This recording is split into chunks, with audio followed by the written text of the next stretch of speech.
SEO audits. What the hell are they and why should you do one? That's what we're covering in today's episode of SEO Snacks. SEO Snacks. Hello and welcome to SEO Snacks, bite-sized SEO tips and hacks that you can implement straight away. My name's Janelle, I'm an SEO consultant from ContentQueen, and today we're going to be covering the very sexy topic of SEO audits.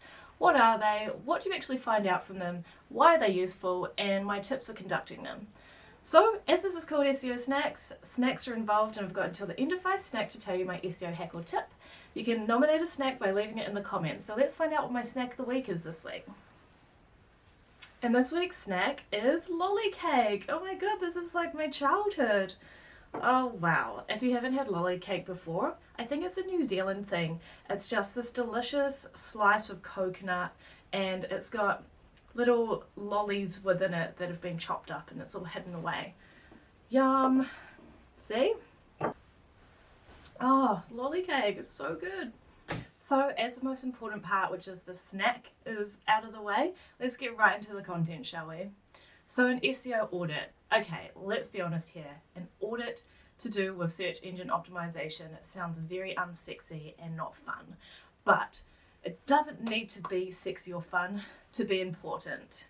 So let's go through what an SEO audit actually does. For one, an SEO audit is basically an audit of your website that you use an SEO tool to conduct. Don't do it yourself. There's tools that can do it in 5 minutes. And what it does is going to scan every page on your website and identify basic SEO best practice issues. Things like if you've got low text to HTML ratio, which means that there's not a lot of content on the page. You've got 404 errors, which is pages that don't go anywhere essentially, and the errors that you need to fix. If you've got no meta titles and descriptions, and images that are too large or missing alternative text, and just all the SEO basics that you should be getting right if you want any chance of ranking. So why is conducting an SEO audit of your website important? Well, if search engine optimization is the goal, which the goal is to get your website ranked in search engines like Google for free, right? So people can find you without you having to pay for that traffic. Then you need to be getting the basics right. If you're not, you're really missing out on an opportunity here. So I'm not to say that conducting an SEO audit of your website is going to immediately make you rank higher in Google. You've then got to fix all the errors, and even then it's not going to make a huge difference because these are just the basics and there are a lot of different ranking factors at play. You've got to remember that great content and digital PR or off-site promotion is a key component of SEO. But on site, you also need to make sure that you're ticking all the boxes to make sure the technical parts of SEO are covered. And an SEO audit is going to help you identify those issues so you can fix them. The cool part about conducting an SEO audit is that you use a tool that conducts the audit for you. You don't need to sift through every page of your website to note down all the problems and identify issues, because that's going to take you a long time, and to be fair, you probably don't really know what you're looking for anyway, otherwise you wouldn't have issues in the first place, right? But the great thing is that there's an abundance of SEO auditing tools out there on the internet ready to use, and you can plug in your URL and literally find out what's wrong with your website in mere minutes. So my favorite tools that I'm going to recommend are Site Checker Pro. There's actually a free version, so you can conduct an audit of your website using that tool for free, and then you can identify all the smaller issues that you've got going on. And also I'd recommend SEMRush, which is another tool that you can use. SEM. With SEMRush, you need to pay a subscription fee.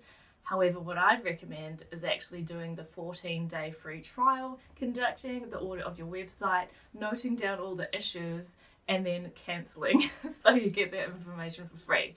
I love free stuff. I'm sure you do too. Wherever you can save a bit of money, I reckon the better, because then you can spend it in other important things like lolly cake, coffee, and beers after work. Okay, so if you're from America, then you're probably like, I don't know what you call lollies, you probably call them candy or something. So in that sense, this is candy cake, not lolly cake. And I know in the UK, they actually think lollies are ice lollies, like we call them ice blocks here in New Zealand, or similar to an ice cream, but it's frozen ice. They don't call them lollies either. I think they call them sweets. So I mean, New Zealand's probably right, you know, the rest of the world is wrong. What do you call lollies? Let me know in the comments, it'd be interesting to find out. So my advice to you as your personal SEO consultant is to do an SEO audit right now. Stop the video, go to one of the links in the description to one of the SEO tools I mentioned and conduct an audit of your website right now. That way, you're going to be set up for success in the long term if you're getting the basics right. Please, for the love of God, get the basics right. Honestly, the amount of times clients come to me and the basics are just not covered and they're wondering why they weren't able to rank over the past X amount of years. It's like, just get the basics. Just cover the basics. Okay, I probably sound like a bit of a whinging SEO consultant right now, but I just want to let you know the absolute importance of conducting an audit and getting the basics right. So once you conduct your actual audit, which you're going to do right now, why are you still watching? Just kidding. But once you conduct your audit, you're going to have a list of things that you need to fix. I'm going to cover in a future episode how to actually fix these things. But for now, just get the information ready for the next episode when we actually cover the audit itself, and then after that, how to fix all the bits and pieces that could be wrong on your website. But start with the audit. Get that information, and then you're ready in a position to fix the things and the underlying issues that could be affecting your website's ability to rank and search engine results. So I just want to say thank you for watching this episode of SEO Snacks. I hope it drilled home the understanding of why you need to conduct an SEO audit of your website and why you should do it right now. I hope you'll join me in the next episode where I actually take you through how to conduct an SEO audit with SiteChecker, and then I'm going to take you through all the different problems that you're going to find on your website and how you can fix them. Thank you so much. I'm Janelle from ContentQueen, and I'll see you next time. Bye. SEO Snacks.